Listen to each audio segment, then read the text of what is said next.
Bonjour Yasmine. Bonjour Mario. Vaste tournée médiatique hier de Christian Dubé qui voulait être sur tous les plateaux télé, radio, qui aujourd'hui d'ailleurs va faire un grand briefing de presse aux journalistes à 13h, parce que là on est dans, comme il dit, il faut expliquer le projet de loi 2.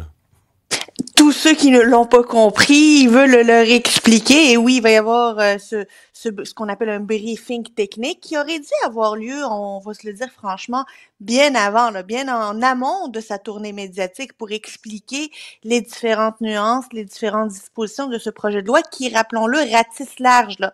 C'est pas juste la question de la négociation avec les médecins, là. Il en a profité pour prendre des décisions qui peuvent faire sourciller, qui n'étaient pas nécessairement à l'ordre du jour. Alors, Monsieur Dubé, hier, a fait cette tournée médiatique et je dirais que j'ai regardé toutes ces entrevues, je les ai écoutées, celles à la radio, et je me disais, je reste toujours avec le sentiment que on n'arrive pas nécessairement à nous expliquer pourquoi la matraque. On aurait pu arriver avec ces mêmes objectifs-là. Les objectifs se défendent, c'est pas les objectifs le problème, c'est la manière avec laquelle le gouvernement a approché ce dossier-là. Et là, j'avais l'impression que Christian Dubé était en train, tu sais, avec son ton là très calme en entrevue, de caresser les joues qu'il venait de gifler.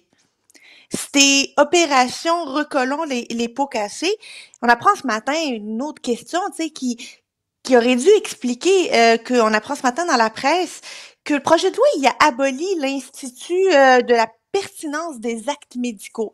Ça, cet institut a été créé suite à une entente avec les médecins. Ils se sont entendus ensemble pour créer cet institut en 2019. Parce qu'on considérait qu'il y avait des actes inutiles, qu'on payait les médecins à l'acte, mais des fois on faisait des doubles diagnostics, on payait. Puis on a récupéré 2 milliards, puis là, il restait... 2 milliards. Ouais, 450 millions là, qui étaient sur la table. Donc là, en abolissant ça, Christian Dubé, il ramène dans ses coffres le 450 millions là, pour financer certaines de ses mesures. Mais c'est ça, c'est qu'il reprend... En fait, il défait une entente. Il s'était entendu avec les médecins d'un commun accord.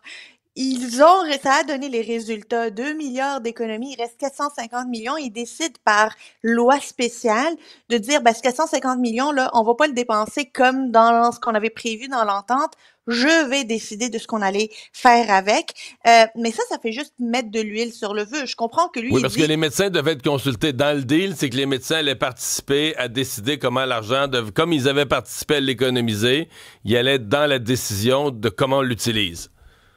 C'est aussi une autre mini-gifle aux médecins, là, c'est de dire, même ce que j'ai négocié puis ce que j'ai autorisé avec vous en 2019, je retourne sur ma parole. Il est revenu sur sa parole de 2019. Puis ce qui est le plus surprenant là-dedans, c'est que le président de cet institut-là, il l'apprend en lisant la loi. Il l'apprend pas à l'avance. C'est pas une stratégie qui était réfléchie. C'était pas nécessairement sa table de négociation. Il l'apprend en lisant la loi. Et là, on se demande, est-ce que ça a été bien attaché, cette loi-là, ou est-ce qu'on a décidé à la dernière minute, sachant que ça allait créer un tollé, de mettre toutes les mesures controversées? D'autres questions auxquelles Christian Dubé n'a pas répondu hier de manière très franche et directe, là. Les femmes médecins qui tombent enceintes, est-ce que leurs collègues doivent prendre la chaleur de leur performance s'ils ne veulent pas se faire imposer à tous une baisse de 15% de leur rémunération? Monsieur Dubé dit, les autres, ils vont pouvoir s'organiser. Ouais, mais est-ce que maintenant, il va falloir discuter? Est-ce que les femmes qui veulent tomber enceintes doivent avoir finalement le poids d'en parler avec leurs collègues parce que leurs collègues vont devoir porter la lourdeur de cette période où elles vont quitter? Je trouve ça mal attaché. La même question revient pour la télémédecine. Est-ce que vraiment on peut se permettre au jour d'aujourd'hui d'enlever cette prime à la télémédecine lorsque c'est la meilleure chose qui soit ressortie finalement de cette pandémie-là? Ouais, mais ça, il y a sûr que c'est pas vrai. Il y a sûr que sur la télémédecine, sur 2-3 affaires, la télémédecine, les premiers rendez-vous, il dit que dans les enveloppes, il reste de la place pour négocier. Puis si les médecins, dans ces négociations, d'ici le 1er janvier, jugent ça prioritaire, l'argent va être mis là. Et c'est comme s'il restait un espace de négociation au-dessus de ce qui est prévu par la loi. Sincèrement, il faut prendre... Le ministre nous le dit. Est-ce que c'est vrai? D'où va venir cet argent? Il reste quelques points d'interrogation. Peut-être qu'on aura les réponses à 13h. Mais moi, dans tous les scénarios, Yasmine, tu sais, à un moment donné, je simplifie ça. Là, j'écoute les médecins, ils nous disent tout, on va perdre 20%, 30%, 40% de notre rémunération. Il y a 9 milliards, là. C'est l'enveloppe prévue pour les médecins. Est-ce que toi, tu penses vraiment qu'à la fin de l'année, mettons 2026, l'année prochaine, là, il va rester, mettons, 2 milliards dans le pot, là, que 2 milliards n'auront pas été utilisés parce qu'on aura... Moi, je pense qu'il y a 9 milliards prévus pour payer les médecins, puis le 9 milliards va aller aux médecins. Fait que là, à un moment donné, s'ils sont tous en baisse de 30 si tous ceux qui nous parlent aux médias sont en baisse de 30 il y a quelqu'un d'autre qui va être en hausse de 30 moi, je crois pas ça que des milliards vont rester sur la table. Là. Je me dis, il y a 9 milliards prévus pour payer les médecins, puis les médecins vont l'encaisser, là, le 9 milliards.